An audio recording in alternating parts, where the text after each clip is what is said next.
Welcome, everybody. Thank you for joining in for this session. My name is Prince Singh. And in the next 20-25 minutes, we'll be talking about functional architecture, specifically our architecture group in the Linux Foundation Energy, what we do, and how we intend to co-create value, to collaborate through architecture. This is what I'm going to talk about. Feel free to interrupt me if you have something to ask. If you would like to interject and ask something specific, please feel free.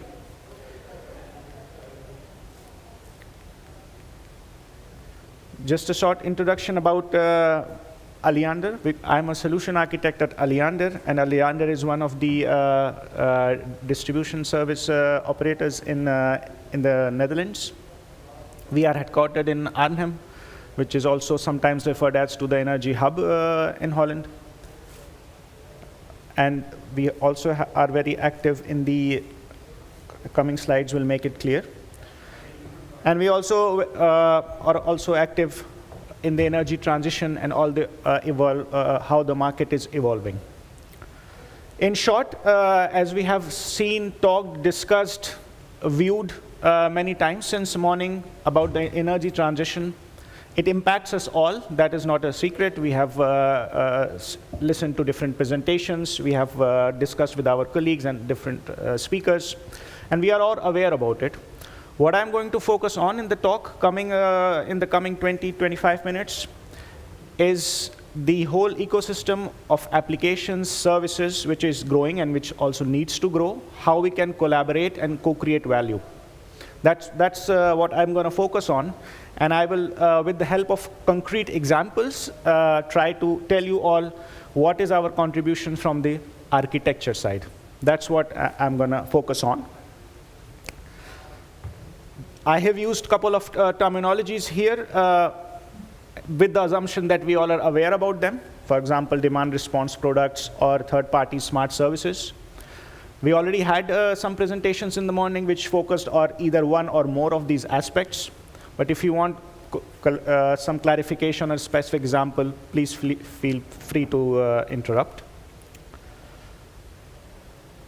Moving on, just like I discussed right now, that when we talk about the energy transition or the ecosystem, there are different challenges. And when we zoom in on the applications or services, or in other terminology, softwares, what are the challenges then? What I'm talking about?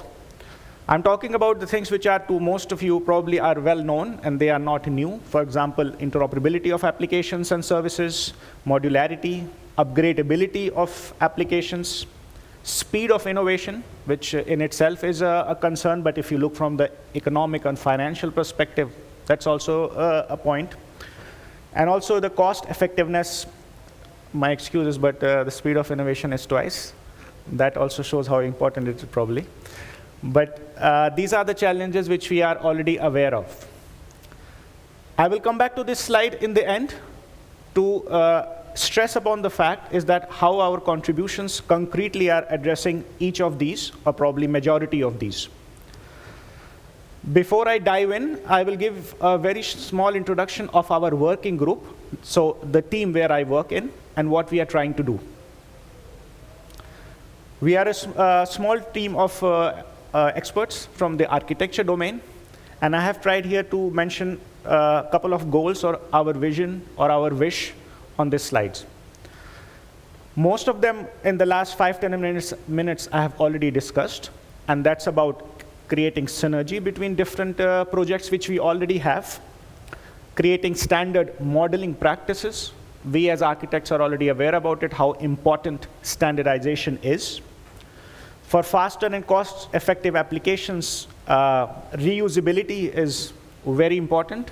That's a central theme of why we are all here and what we also heard in the keynote today in the morning.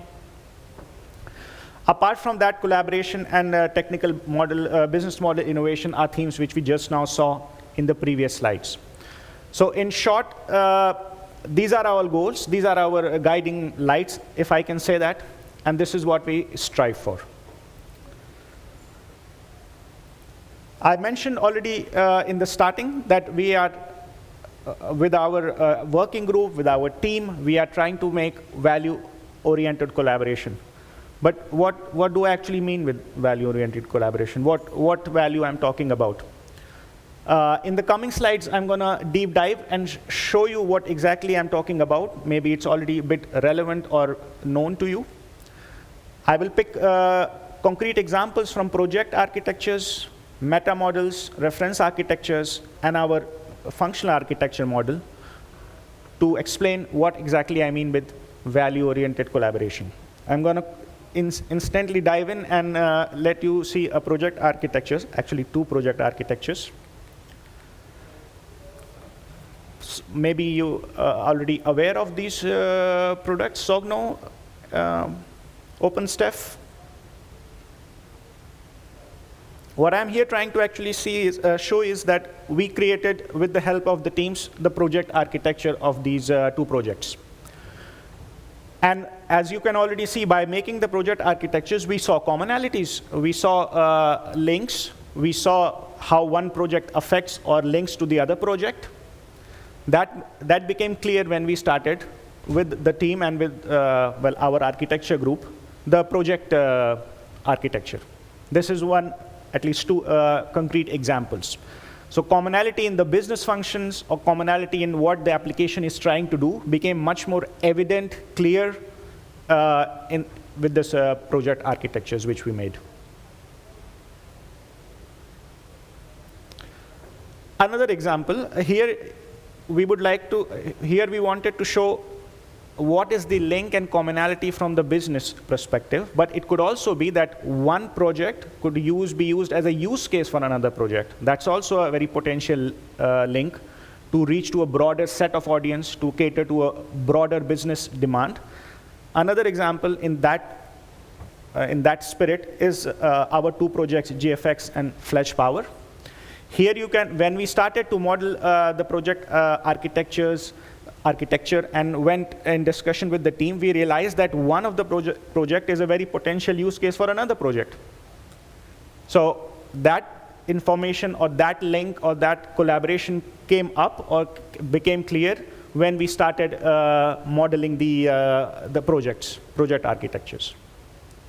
So this is what I'm trying to say from the start, probably, is value-oriented collaboration, because the inherent value in the market or in the sector or in opportunities can be together exploited by making the project architectures. Any questions still? Yeah, please. Yeah.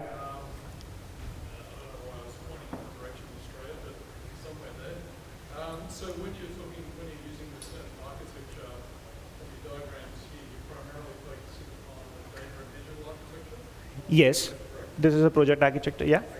Yeah. You may already get to it, but are you also doing work on like cyber-physical transactional architecture of the data system? Which architecture? Sorry, I did not hear.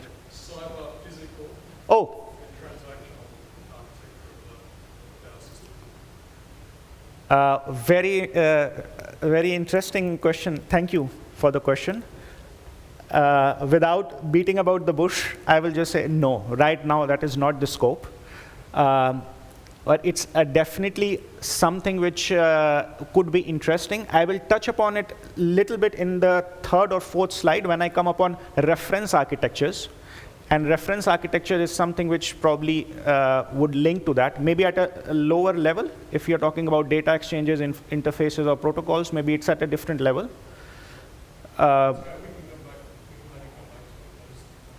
Yeah, no, thank you. Any more questions at this moment? Thank you. So going back to the where I was trying to show that by making the project architectures, we can discover commonalities, links, overlap between different projects. But the question can also be asked, that depends on how you model. I mean, I can use a different terminology here, and then there is no overlap. I can use a different element, and then you say, well, it's a technology at your level and business at my level, so there is no overlap, right? So it boils down to how you model. And then we come to the standardization of the modeling technique. How am I going to model? And then we come to the task of guidelines. That there also we are playing a role. We have a guideline for modeling, in architecture terminology, a meta model, guiding how you should model a project architecture. And that's where we did a lot of work together in our architecture group, but also with our partners, to develop a reference architect, to develop a meta model. And the meta model describes how am I going to model different elements, different aspects of my project or projects. From architecture terminology, it is very simple. We picked different elements or different recurring concepts in different applications, and we linked them to each other, obviously, with a motive so that it should be intuitive, clear, simple, so that anybody could use it. Well, obviously, the question could be asked, what can I use this for? What is the whole goal? So the whole goal is to use this to make this. Because when you go into the project architectures, you have to have some guideline or some Rechtline. I don't know how to translate that in English, but to model the project architecture itself. So that's the short answer, to use the meta model as a guideline and make the project architectures to get standardization. Then I come to the part of reference architectures, which was also related to your questions. Now the question could be asked, why do you need a reference architecture? What is the added value? So simply, it can be said that there could be different domains, or there could be different scopes where there's already work done, and it could be reused. I'm just giving an example out of the blue just to make this clear. Supposedly, there is an already implemented energy hub solution. There is an energy hub, and you have an energy management system running at the energy hub. There is already something running in place.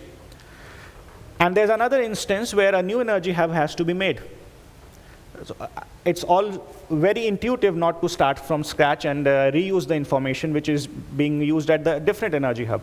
So we would like to leverage the work already done in such instances by making a reference architecture. So in this specific example of the energy hub, I would say, well, if there are multiple instances of the energy hub management system, power management system, I could use their reference architecture and make a new one if required.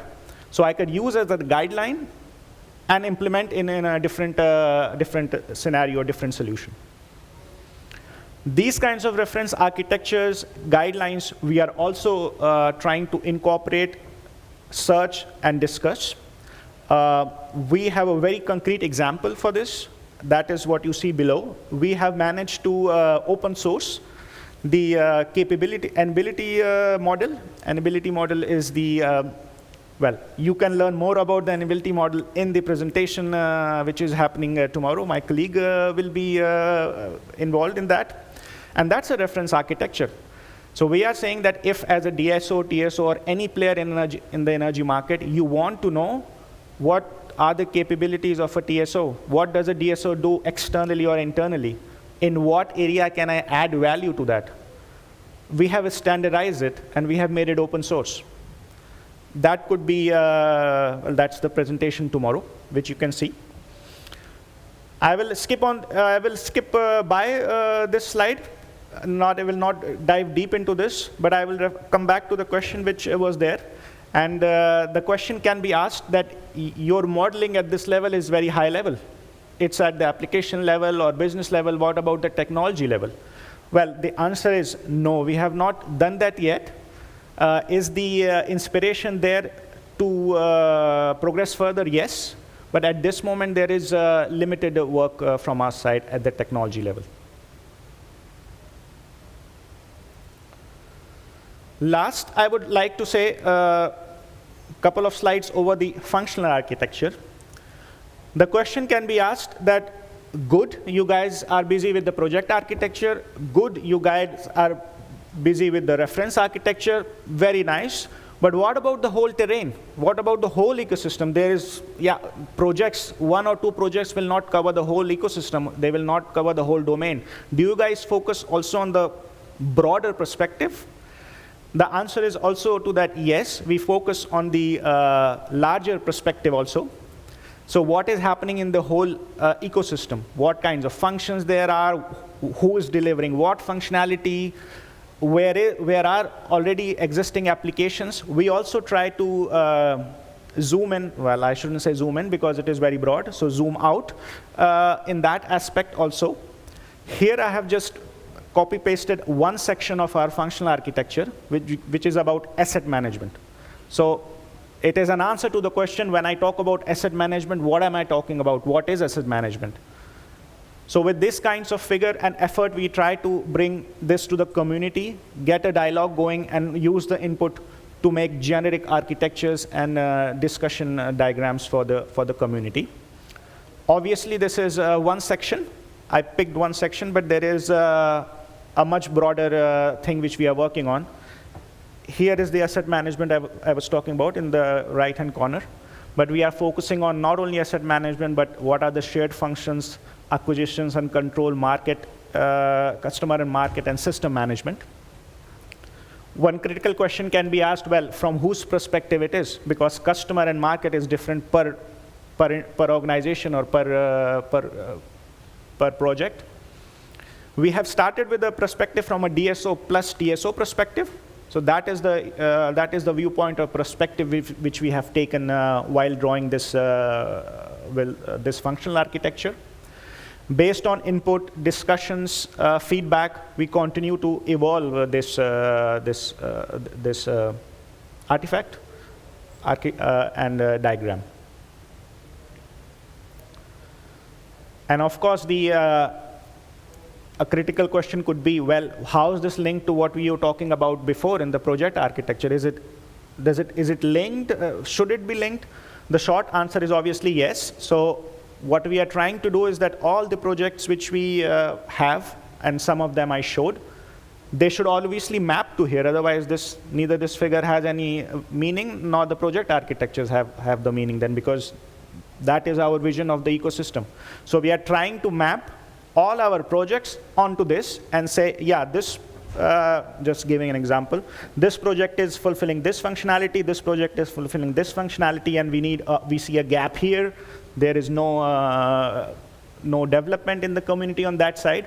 So this gives us a broader picture, what is the localization of applications or effort and where there is a gap. But it takes a lot of effort to get all the input, model, all the feedback, and put it in the figure. But anyways, I hope this gives a little bit idea to what we are striving to, what we want to do, and what is our focus. Please.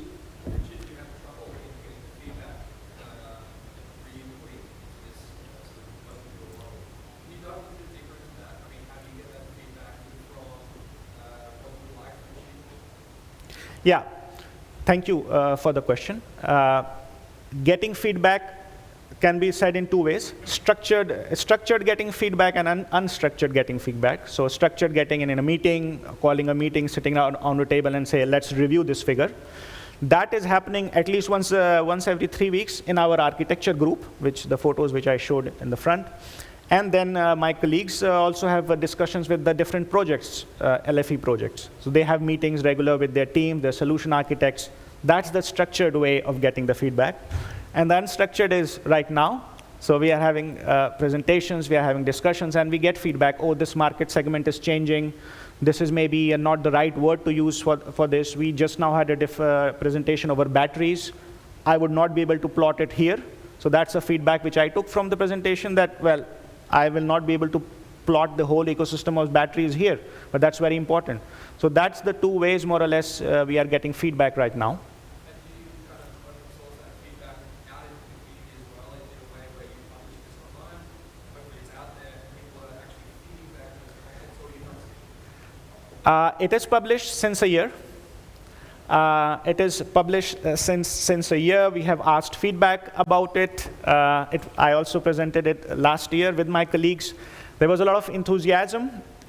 We got feedback, both structured and unstructured. Online, going on a web page, putting the comments, or sending it via email, that's very limited as of now.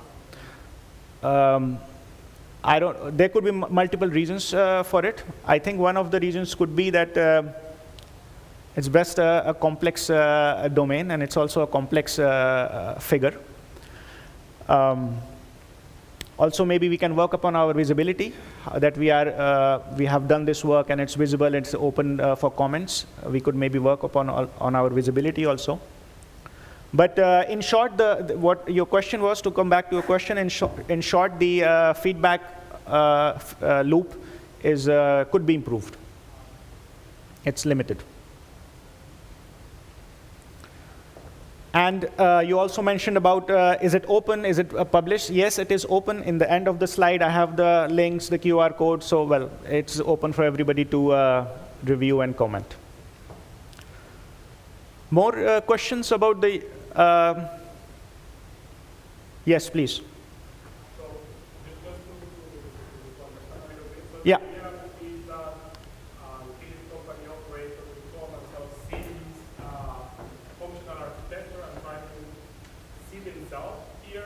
Yes. So they can identify which projects from the LF energy can be useful for the project. Also, yes. But actually, in short, what are we trying to do, or what is the whole idea? What are we trying to do? We are trying to give a formal IT-oriented, of architecture-oriented view of how the terrain is, how is the ecosystem. You could make it in different figures. In this scenario, it's an Archimate figure. But plotting the ecosystem to tell everybody this is happening and these are the functions, that's what we are trying to do. The only difference is we as architects have used a modeling language, Archimate, so it's in different boxes of yellow and green and blue. But that's very simply what we are just trying to show, is that this is the terrain, this is what is happening in the energy transition. These are the functions which are required. This is where you can contribute. And from here, you can get value out of it, and value in terms of collaboration. So that's very simple what it is.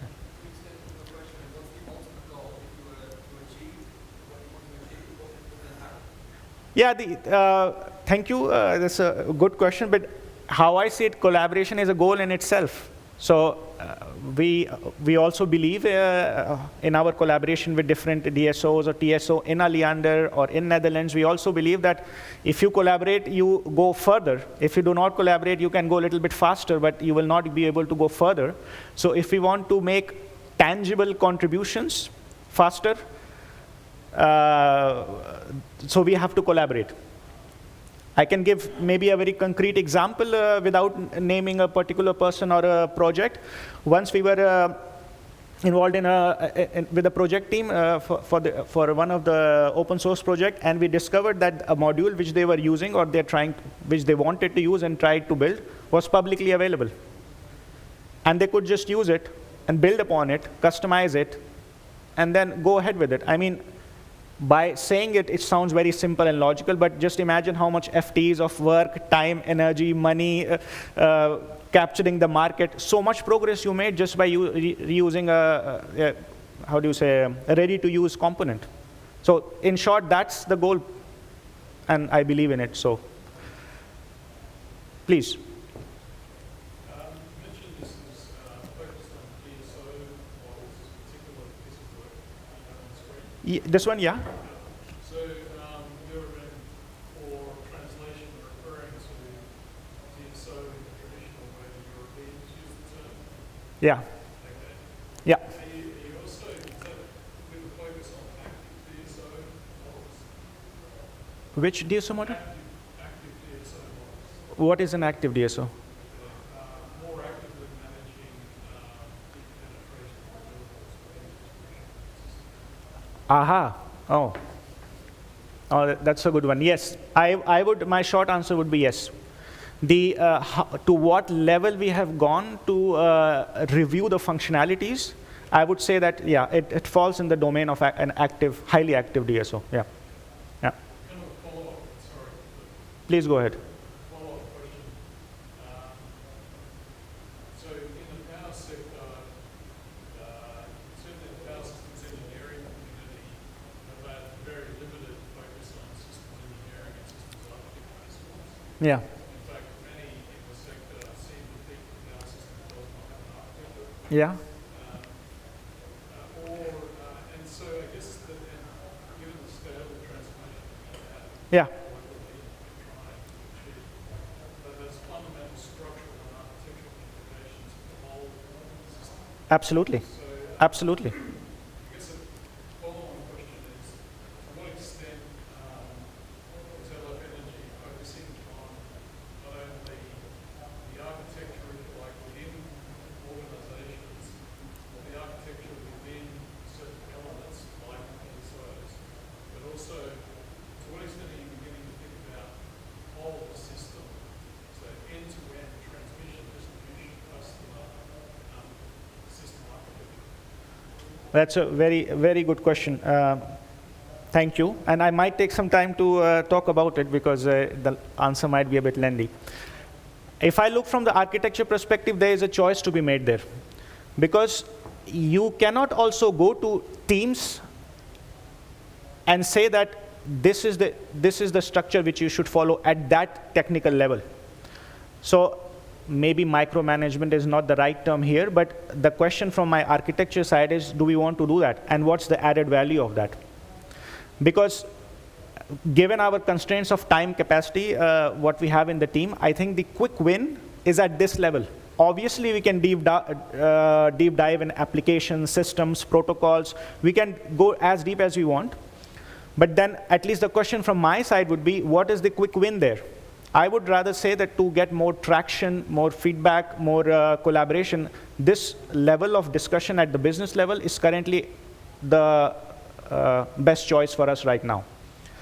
Then the question comes, would you do that later in a system level? I would say probably I don't see that happening because in my perspective, it will be a bridge too far to cover, or maybe it will be micromanagement or guidelines at that level of technical detail. That freedom should remain by the experts, actually.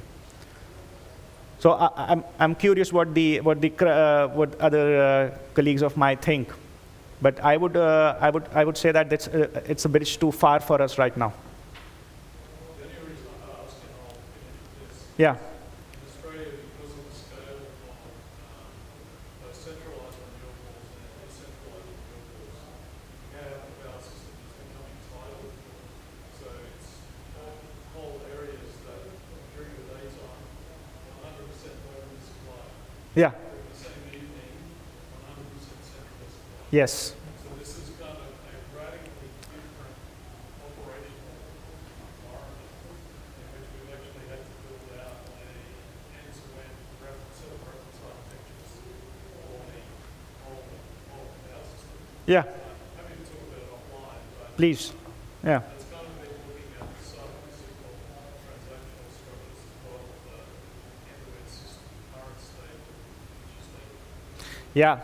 I understand your point, and I would really like to take this ahead maybe offline, because one thing which we touched upon and comes again is the reference architecture. What you mentioned right now is a problem scenario which probably also is solved by you, but it's a reference for somebody else who has the same problem. So that's where we come back to the discussion of the reference architecture. But I see it as a potential not only in your case, but maybe there are different other cases which we could employ and use. And share with our architecture group. Thank you.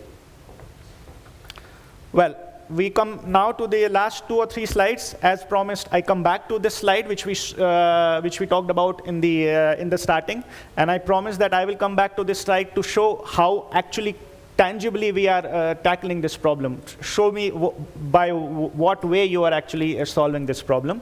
So I mentioned interoperability, modularity, upgradability, and the whole list there.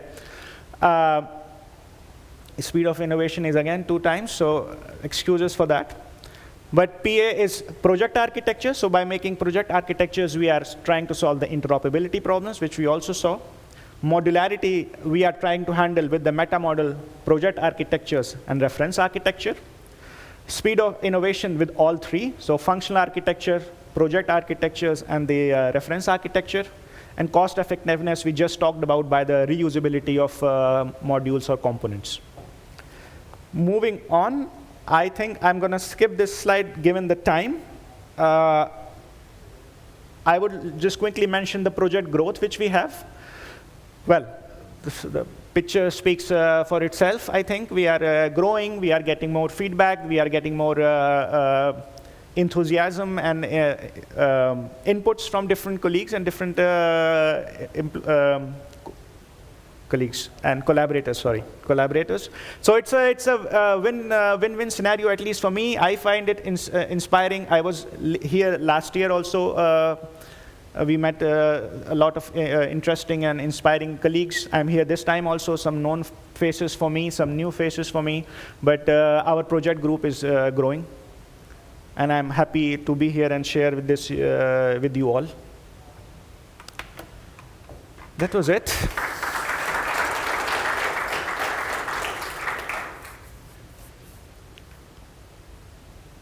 More questions, discussions, feedback, please. Yes.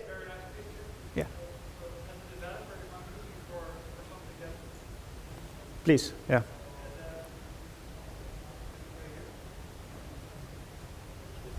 Now? Yes, yeah. So, nice picture. So, as a developer, if I'm looking for something that has been implemented or not been implemented, so how do I read this this map? And how do I relate it to one of those logos that are on the last slide? Which picture you're exactly referring to? The reference? Oh, yeah, that one. And you would like to know which business functionality, application functionality, or which area is covered and which not? Yes. Yeah. Well, that is not the goal of the reference architecture, but we could just take this picture right now also, or maybe later, and put a check mark on the things which we know, and that's it. That's how we know. But the goal of the picture itself at that moment was not to say that, oh yeah, this is covered and this is not covered. Okay. Also because it's an evolving picture. So if we put 5 ticks now and tomorrow a new project comes, then this picture becomes old and it can be thrown away. So that's the goal. But yeah, that's a very good question. And I do not have this as a slide. In the maybe after the presentation, we actually did do that. We picked projects and we mapped them on the business functionality. So that slide is somewhere. I will maybe share it with you later. But yeah, that we did once. It's a pity that it lies on me that I did not bring it to the slide deck, because that could have been interesting. Thank you. Thank you. Yeah. Please. Thanks. Hi. Thank you. Christoph Schimmelzek from the German Aerospace Center. I have the impression that there is quite some overlap with the open energy ontology, if you know that. My colleagues will, and I don't, but sorry. Okay, so but I think they could really benefit from like linking each other and. For sure. What is the scope, if I may ask, of that ontology? I'm not really into that. I'm sorry, but my colleagues are working on that. But like the description and what I've seen from the open energy ontology, there is quite some, because you're focusing more on the grid at the moment, right? And, absolutely. And the energy ontology is more, I think, a slightly broader perspective. But maybe they could link each other or stuff like that. I don't know. But we, at least in my company, we use the CIM, the Common Information Model, that you must be aware of. I'm not sure whether how is the case with other DSOs when it comes to CIM, Common Information Model, but I think that's definitely a thing which could be looked into, and I would like to connect about that. Okay. If not as a one-on-one mapping, then surely as a meta model or a reference architecture. Yeah, sure. I can link you to my colleague who are working on that. Please do. Yeah. Please do. Cool. Thank you.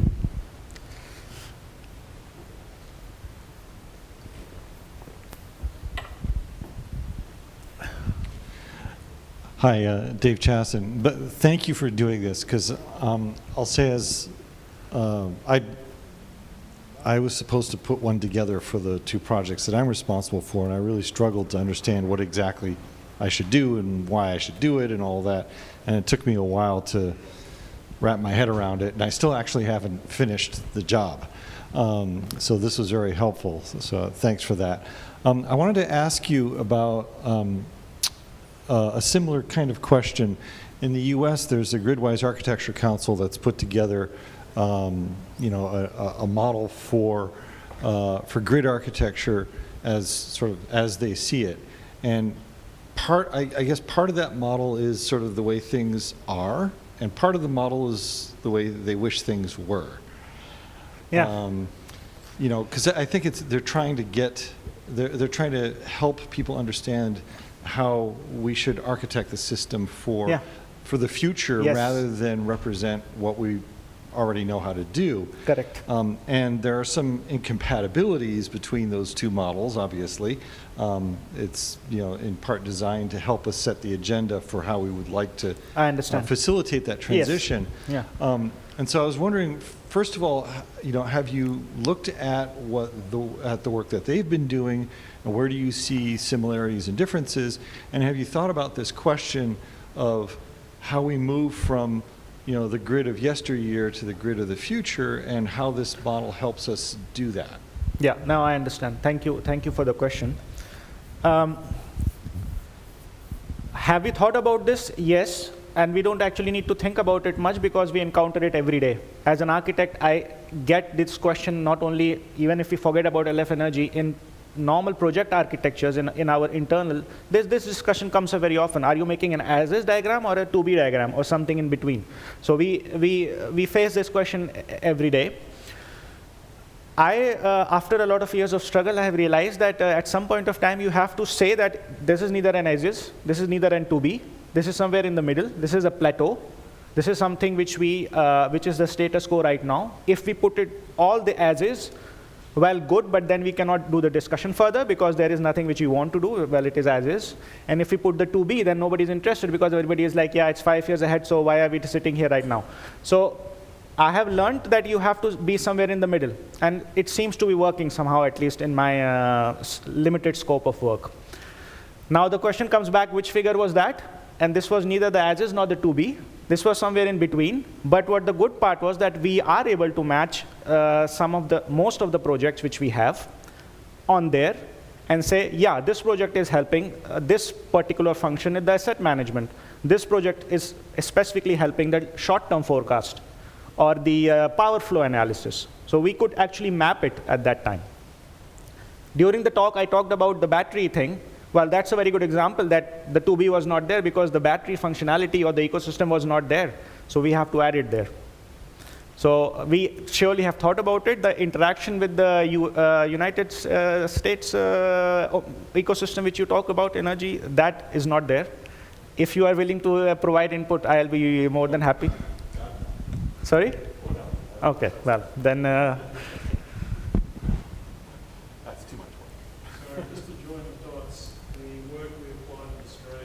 Yeah. Leverage the US Department of Energy's Gridwise Architecture Council work, which I'm a member, and it specifically applied a current state as built.